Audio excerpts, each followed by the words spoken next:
Hello everybody, it's Peter the Rock. It's a Thursday, the 21st of November, and obviously I'm adjacent to, or perhaps within, a graveyard cemetery, and it's a nice view through the trees there. You can just about see it, of Coney Green Cricket Ground. And the reason I'm doing this is because it's sunlit.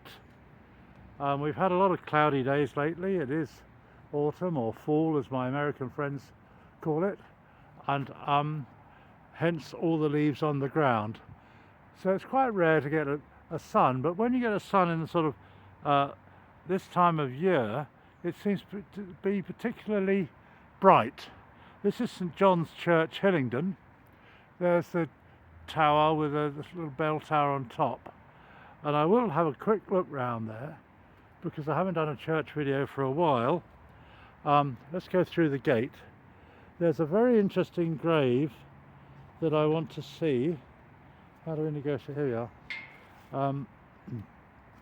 Which is extremely unusual, which I haven't seen. So I'll take you straight there without any delay. The great thing about graveyards is, of course, you can walk anywhere. Often there are paths between the graves, but not always. Obviously it's advisable not to walk on any kind of soft ground. You might sink a bit. But just round the corner from here is this grave here. Now, to my mind, it looks as if it's half in, half out of the church. I don't know what came first, the church or the grave. It looks like the grave was first, and then they built, this is the south transept, they built the church on top of it, and yet that would explain the arch above it. Now the arch above it has a shield which has got a lion's, it's unrecognisable, and a scimitar. Don't know what the shield means. And the grave itself has got sort of little curly patterns of stone on it, but no real description. But it's most unusual, and it's kind of a metaphor for a lot of people in this world who quite like the idea of God and church, but aren't really sure if it's for them. So they're sort of half in, half out. I wonder if this poor person deceased here was one of those, which is why his grave was put like that. I don't know, but it's interesting.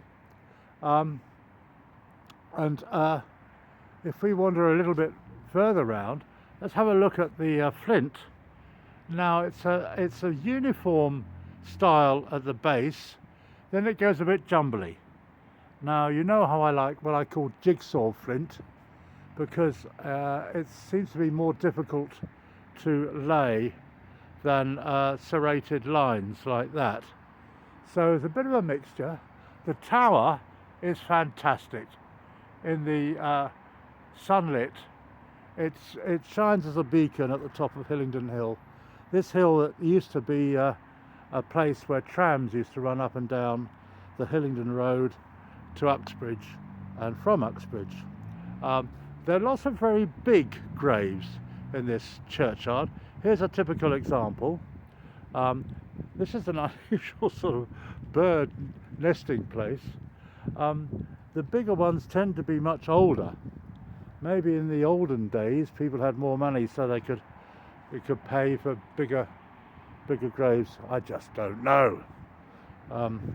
Unfortunately, no script written on that one. I'd quite like to see a script. And here is a script, which is a little bit unreadable. It's someone called Hale, curate. It looks like he's curate of this parish. 80 years, 1875. I can only read bits of it. A curate is someone who's kind of an assistant priest. I'm not very up on the hierarchy of religious people. Let's have another look at this tower. It's just worth the visit alone. Oh, well, right at the top, you can see a sort of weather vane showing the directions of the compass. Isn't that fantastic? So if you get a bit lost, where is it? Over there. You can see that west is down the Hillingdon Hill, which is down that way. But there are so many of these big box kind of graves in this churchyard. It's quite amazing, really. I don't think I've seen another churchyard like this. It does spread out across the path over there, and they're all very old, these graves, and the inscriptions are very difficult to read.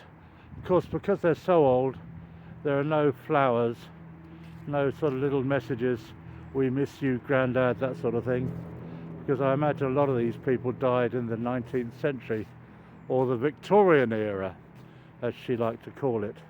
God bless you, Mom. Ah, here's a fresh one. You always get surprises in graveyards. Well, it's relatively fresh. I mean, it's a serious piece of granite, that is, and it's got a cross on it, which is quite appropriate, and it seems to be placed on top of older stonework for some reason I don't understand. Is there a name? I don't think there is. Very strange. So we have the half in, half out person, and we have an anonymous grave here. So quite unusual already, and you get the feeling that, you know, this is almost a kind of mystical, mysterious. Oh, look at this tree! Isn't that fantastic? That's a tree that's as ancient, it seems to me, as a lot of the graves. Some of the stones are broken. Some of the box-type graves stones are broken. That shows how it was built, with bricks first and then stone laid in. So not many people wander around graveyards. I mean, I don't go very often, perhaps once every 3 months I may post a video about it.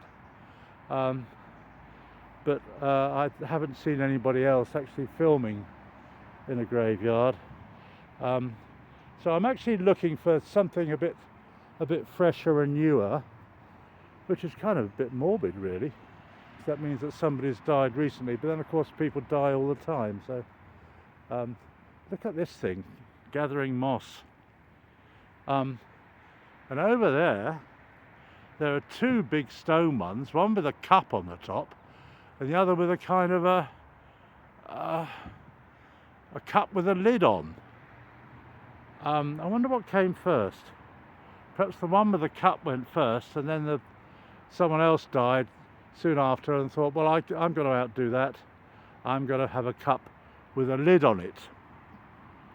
There are some box graves where you can just see the bricks. This is the east end of the church. Up at the top, St George's flag is flying, and that's a better view of the weather vane, or the directional vane. I think I'll probably stop there. It just gives you an idea of one of the most unusual graveyards, cemeteries I've ever seen, and there are so many huge graves here. And unfortunately, very few have got legible script on them.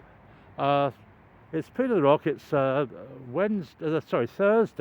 21st of November, getting on 3:30, 4 o'clock. The sun is so bright, and there's the cricket ground over there, and of course there's no cricket now until April next year, but it's called Coney Green, that area. So quite a pleasant place to be, and if anybody knows anything about a half in, half out grave, let me know in the comments. I could probably look it up on Google, but I'm sure you, dear readers, are much better at that sort of thing than I am. Thanks a lot for watching. Like, subscribe, smile, it all costs nothing. Cheers.